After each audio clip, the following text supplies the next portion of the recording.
You're listening to Give Yourself Some Leeway with me, your host, Eugene Lee. I spent the last 4 years trying to discover how to break the burnout cycle. And as a high achiever in a fast-paced world, it's very easy to slip back into old habits that leave you feeling overwhelmed and left behind. If you're anything like me, then you need to hear this. It's not your fault. Each episode is dedicated to help break the stigma around mental health in the workplace, end burnout culture for good, and the action steps that you can take today to do your part towards your personal growth and success. I am so happy that you're here today, and thank you again for joining us.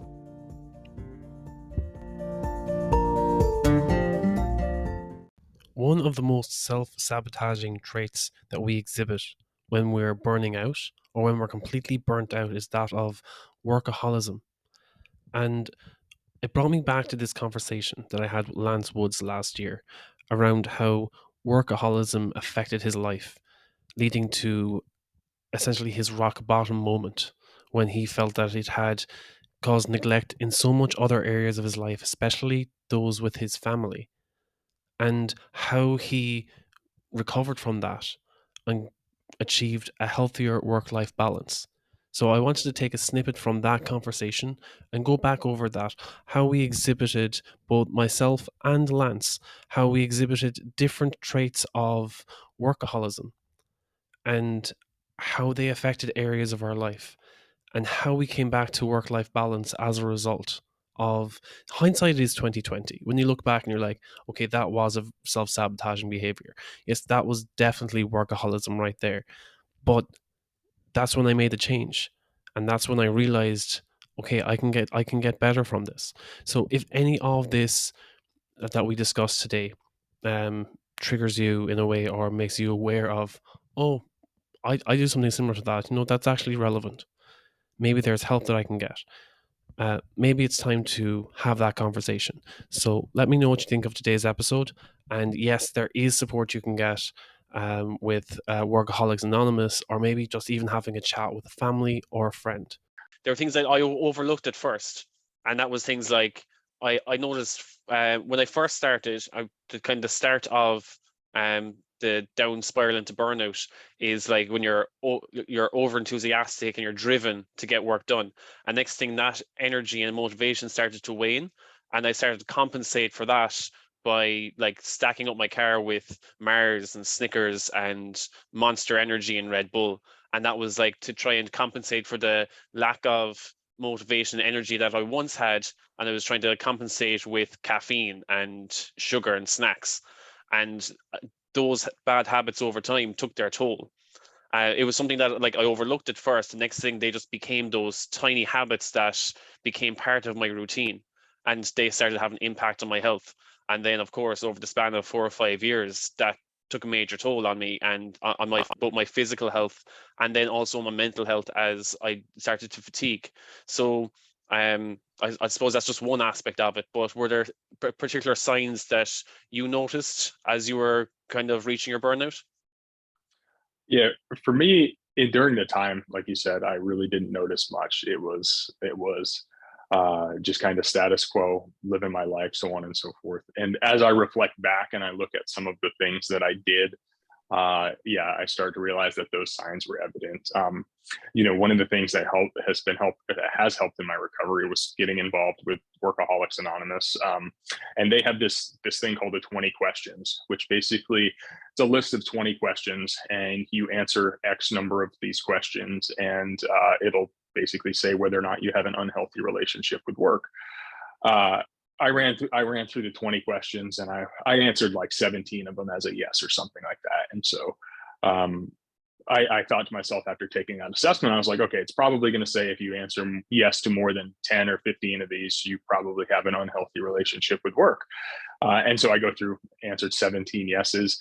And then I flipped to the next page and it said, if you answered yes to 3 or more of these problems, then you might have an unhealthy relationship with work. And, some of these things were, working incessantly through vacations, like I mentioned, through dinners, through missing family events, working while driving. I was notorious, and in retrospect, definitely not a good idea, where I would spend a lot of time in the car or in a car driving in between my different programs. And I'd be driving down the interstate 70 miles an hour, 4 or 5 lanes traffic, checking my emails, checking my text messages. And at the time you think, this is what you have to do to be able to sustain the life that you're doing, because you don't want to get to your destination and have 70 emails that you have to sort through and get behind. But then looking at it and looking at that, not being a healthy behavior is not a good thing. For me, a lot of the symptoms that I saw post my kind of rock bottom was more towards the relationships that I have in my life. I've always been pretty good at taking care of myself when it comes to diet, when it comes to exercise, but the relationships are the things that I didn't nurture. And so, in that 5-year period, starting to realize, how disconnected I had become from the ones that I love. My wife, we've been together for 17 years now, been married for 10. And, we hadn't had a meaningful conversation where it wasn't just kind of a trivial, how was your day? What's going on? Or a FaceTime call that was like an hour long a day. We hadn't had a meaningful conversation about, our futures, our ambitions, what's really going on in our life for probably 3 or 4 years. And so missing those aspects, missing the aspects of the little things of being a dad, of, I'm outside pushing my daughter on a swing on the weekend, and in one hand I'm pushing her on the swing, the other hand I'm scrolling through emails for work. And so just not being present for me was the big thing. And it really started to become as if like work was my mistress. So like even when I was home, all I was thinking about was work. I'd be at the dinner table. My wife would be trying to have a candid conversation with me. And in the back of my mind, I'm thinking, okay, I need to do this report. I need to contact so-and-so. This needs to be on my to-do list. And so our conversations became very one-sided, where she would talk and I'd be nodding, and she'd, the old, you're not even listening. And I'd be, oh no, I am. But in reality, I wasn't. And I wasn't giving that, that full reciprocal relationship. On the health side, I would say similar to where you were saying, was I think luckily I was able to manage my health through this 6 or 7 year period of hecticness, where I didn't miss a day of working out. I didn't stray from my diet, so on and so forth. And for me, I think that's really important, because I think of what would have happened if I would have fell into bad habits there, with the stress levels that I had and the amount of work that I was doing. If I wasn't doing those things, what would have happened? 66% of Americans, they die of lifestyle related illnesses, whether it's obesity, whether it's heart related issues, high cholesterol, stress, so on and so forth. And so, I mean, there's no saying what would have happened, but after my whole kind of burnout and leaving that job, my wife had talked to me about how she actually bought baby aspirin to keep in the house, because she was scared that I was going to have a heart attack or a stroke and that I would need to have it here. And I think luckily, partially that probably never happened because I've paid such good attention to my physical health. But I was lucky in that aspect, and didn't have to go down that road. So. Yeah, and I think that's definitely one thing that, because you manage your health as well, I suppose, did that come with the line of work that you're in, that you'd seen, let's say, other people, the effect on their health of, let's say, addictions and stuff, that it made you more health conscious as a result in your line of work? Yeah, I think that's part of it. And I'm a kind of a firm believer that peace and discipline in your mind only can happen when you have peace and discipline in your body. And so part of it was that. The other part was that as I was traveling so much, I really had to, I alluded to this a little earlier, but I had to kind of create this other persona for me, which was this I didn't like being away. Even when it started, when my daughter was 2, I didn't like being away from the family much initially. And so I kind of had to create this persona that was a little more cold, a little more disciplined, a little more militant, and just very structured, like very OCD my behaviors. And so part of that was going through the same routine every day, whether I was on the road, whether I was at home, and that was getting up early. It was doing my morning routines of going for a walk, doing my yoga and stretching, and then working out every day.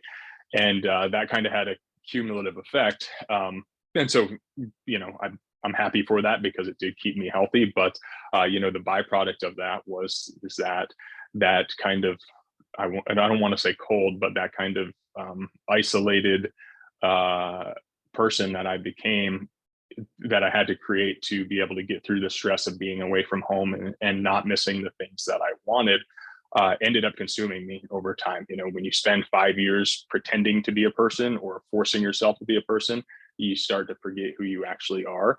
And I think that was part of, as things were coming to fruition with my burnout journeys, my dealing with workaholism, whatever it might be, was me realizing that I'm not living an authentic life.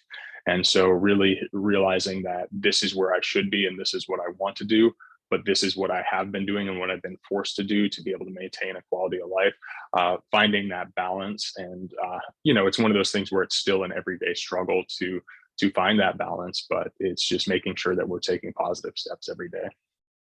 Yeah.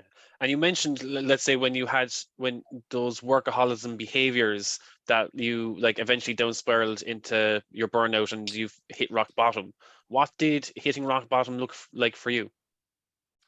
So for me, and I guess a good way to prequel this is like, when you look at rock bottom and you look at addiction, it looks different in every aspect. We always hear the stories about people that have substance use disorders that hit rock bottom.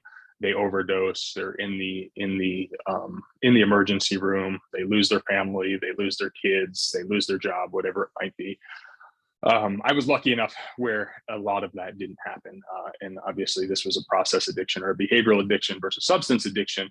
But, it was really three different incidents of what I would say was my rock bottom. The first was right after my daughter's birthday. I had this really severe sprained ankle that I got at her birthday. We were at a trampoline park and I came down the wrong way and I had this grade 3 sprain on both sides of my ankle, plus four sprained toes. My foot was this big. It was black. It was purple. It was all different colors. And I knew the thing that I should have been doing is resting and recovering and getting this back to where it needed to be, so I could live a normal life. But, work had to be done. And so within a couple of days, I was at a hotel getting ready for a morning meeting. And, like you, Eugene, I drink a lot of water. And so in the middle of the night, I woke up, had to use the restroom. My contact lenses were out. It was pitch black and I couldn't see anything. And my foot is just like radiating in pain. And I spend the next 10 minutes like dragging myself on my hands and knees to the bathroom to try to find the bathroom and use the bathroom, and then get there and can barely stand up because my ankle is so bad, realizing that I should have been at home and that I was really putting my body through too much. And at that time, what I kind of said was, hey, you're a man, suck it up. This is what your family needs. Just do it. Like, that's what society often tells us as men. Like we have to be the strong ones with the weight on our shoulders. We have to carry and push through. And so I told myself that same thing. I said, it's not hurting anyone else. All it's hurting is you. You can shoulder this and you can take this. And so I just kind of continued down that same path. Fast forward a couple months later, and I'm having a conversation with my wife. And she's talking about how 6 months earlier, how lonely it was for her to wake up on her birthday in a bed by herself without me there, without really any support, so on and so forth. And how much that kind of hurt her. And again, I'm thinking like, okay, strike one was like, hey, Lance, you're hurt. We can power through this. And then that kind of second warning sign was my wife saying how much my relationship with work had hurt her at that point. And still back in my head, I'm saying, okay, we're both adults. We can get through this. It's not a big deal. Like, this is just normal stress that happens in relationships. It's not a big deal. Let's just suck it up. Let's keep moving forward and keep pushing. And so really didn't think anything much else of it. And then this was probably a couple months later than that. I was out for my morning run. I was out of town, of course. And I get a text message from my wife as I'm running, and it plays in my ear as I'm going. And it read to me that hey, didn't get much sleep last night. Lucy was awake all night. She was crying and saying how much she really missed you. And that was the moment that it like hit to me. Right in the middle of the run, I started crying and realized that my behavior wasn't just hurting me, but it was hurting my wife. It was hurting my daughter. And that was kind of that about face for me, where I said, okay, this isn't healthy. And that's when I really started kind of figuring out an exit plan on how I could get my life back on track. And I was, at that point, it was just a matter of weeks before I ended up separating from my full-time job and taking a good period of time off. I took about a 4-week hiatus to start healing, I guess. As you know, healing can't happen in 4 weeks. It was just kind of that initial start period to be able to recognize what I needed in my life and find the direction that I needed. And in that 4-week period, there was a lot of contemplation, a lot of meditation, a lot of thought, and just a lot of trying to figure out what I wanted to do in my life. And that's when, getting back into the clinical world of addiction counseling kind of came back in, where I said, that's where I think I can find some fulfillment. I can help share my journey, and whether it helps one person or whether it helps 100 or whatever it might be, I don't want people to go through the same thing that I went through. When you look at kind of where I was, where you've been as well, the old joke in kind of the corporate world is what the effects of being a workaholic is. You become rich and successful, and like, yeah, those things are great, and there's a lot of people that become rich and successful, but a lot of times they forget all the stuff that they do give up. The relationships, the time with the family, those aspects. And for me, that had just finally gotten to that point where I would say my rock bottom was that giving up those things became too much, and I had to focus on what really mattered, and that was my happiness, my family's happiness, and just time with them. Yeah, so that was, let's say, when you got that text from your wife about your daughter crying, that was, let's say, the rock bottom where it became so unmanageable. I'd say that was definitely a major turning point. Yeah, I absolutely, like I said, when you're just thinking about adults having to deal with the stress, like, we're adults, that's what we're made for. We're made for dealing with these. But when you have an innocent, 7-year-old that is doesn't need to be dealing with that, she didn't ask to be dealing with that, that was it for me. Luckily, I had these anchors that could kind of pull me back in and help me with what I needed and get me grounded. And luckily, I thank whatever it is, whether it's God, the universe, I thank it every day that I didn't lose that, because I've heard a lot of stories of people that have had those unhealthy relationships with work or with addiction, and they've lost everything, including their family. And so I'm just grateful that, I was lucky enough to have my wife and daughter continue to stand by me and support me through this. Yeah, definitely. And like, when you took that initial 4-week hiatus to kind of work on yourself, like, of course, that was only the start of the healing process, that trying to develop that self-realization. But what did you get any help, let's say counseling or coaching, to kickstart your burnout recovery journey after that 4 weeks? Yeah, actually, for the first time in my life, I did go to counseling. And so that was actually a really tough barrier for me, because coming from a counseling background and being a counselor, I always thought that, hey, I know if I can fix other people's problems and I know what's going on in their world, I can certainly fix mine. And what I started to realize is that you can't fix a brain with the same brain that broke it. And so it's like, a car trying to refuel itself. It doesn't work. And so for the last 30 years, every problem that I've had, I've been trying to fix myself. And so I started with an individual counselor, and that's when I started to realize, I think, that the where I was at with this work-life balance and this unhealthy relationship and workaholism, and how that kind of tied into my childhood developmental trauma that I may have had, and really starting to explore myself more in that aspect. The same stuff that I do with the clients that I work with, but him doing that with me. And then I think, especially when you're dealing with addiction, or you're dealing with instances like this, you referenced this in an earlier podcast about this feeling that, you know, you're alone, or it only happens to you. And so like it's a unique problem to you, like, whether it's the burnout, whatever it might be. And so actually I found a Workaholics Anonymous group, and I joined it kind of on a whim. And I was like, okay, I'm just going to see what's going on. And my initial thought was, I'm not going to get any help from this because these people aren't like me. You know, they're not overachievers. They're not going to be people that had the same job titles, or they're not going to be people that take the same holistic approach to treatment or their body that I do.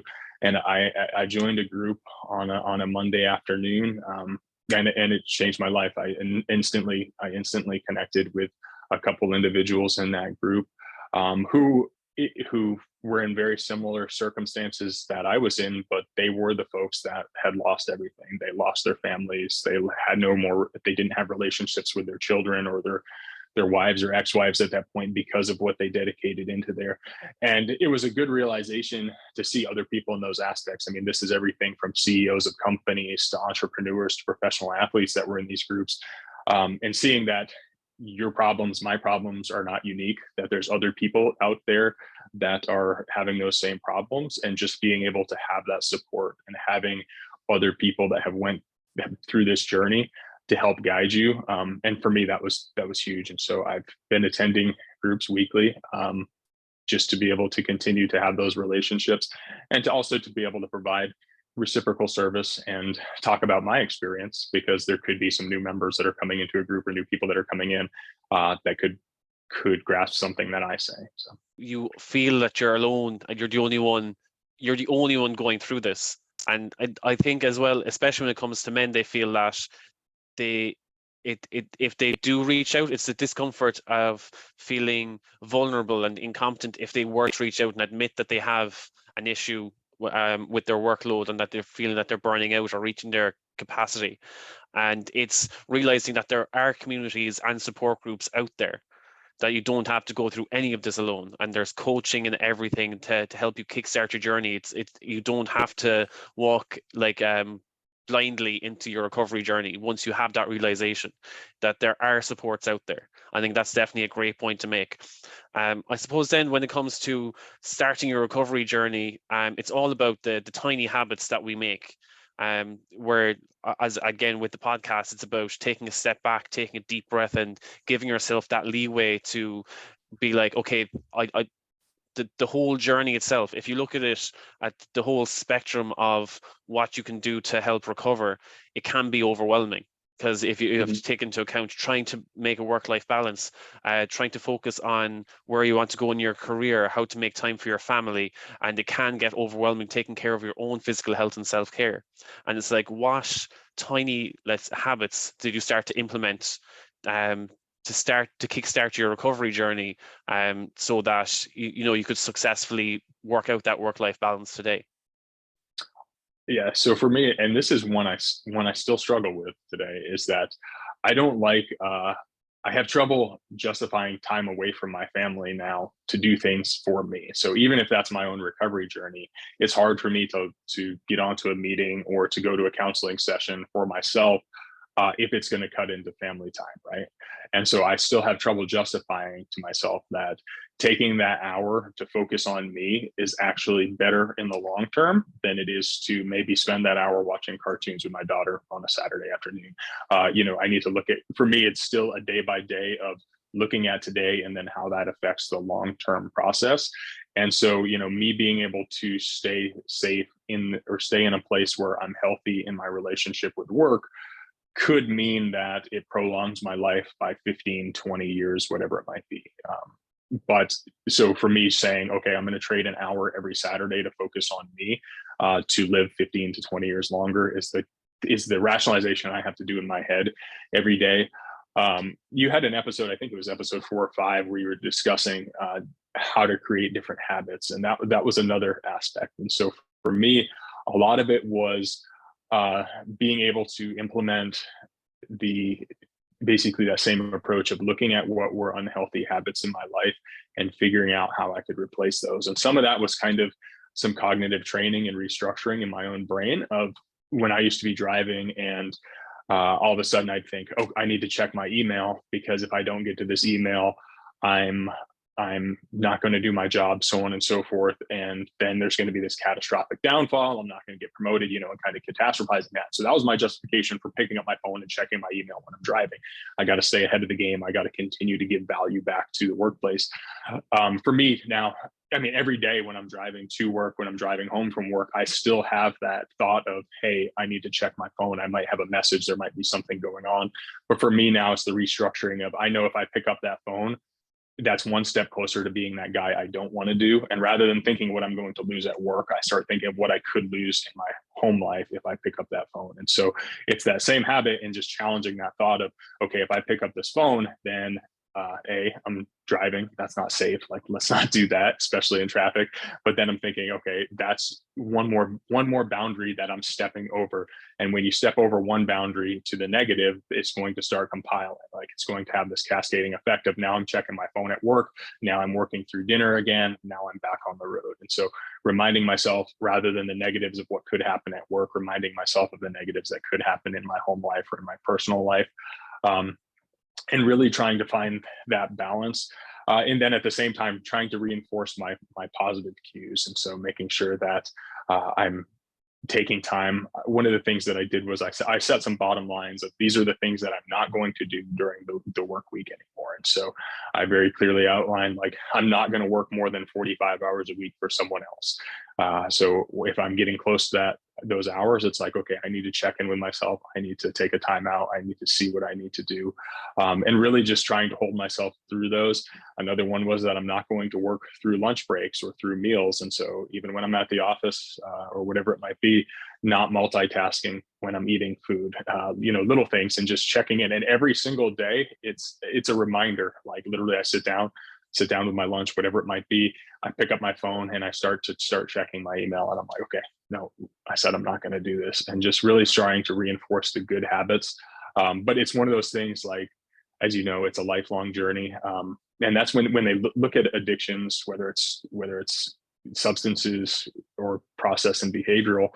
That's why there's the saying, like, in Alcoholics Anonymous, that, you always introduce yourself as, I am an alcoholic, because it is a lifelong battle. It's not something I'm not thinking that in 10 years I'm going to all of a sudden not have any problem with checking my phone at lunchtime or with overworking. It's a constant reminder every day, and it's a constant battle, and winning one day is success, and that all those one days of success are going to add up to long-term recovery. So I really hope you enjoyed this snippet of the interview. You can catch the full episode with Lance Woods in episode 17. I'll put that link in the show notes. Lance was such a great guy to chat to.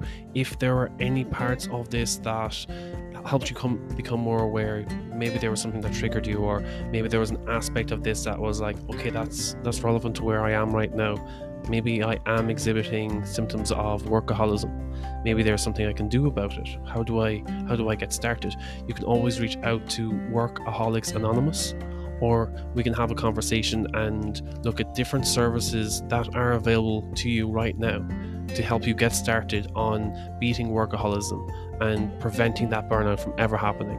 So you can always reach out to me at eugene.leeway on Instagram, and shoot me an email, eugene@leeway.ie, or we can jump on a call at giveyourselfsomeleeway.com.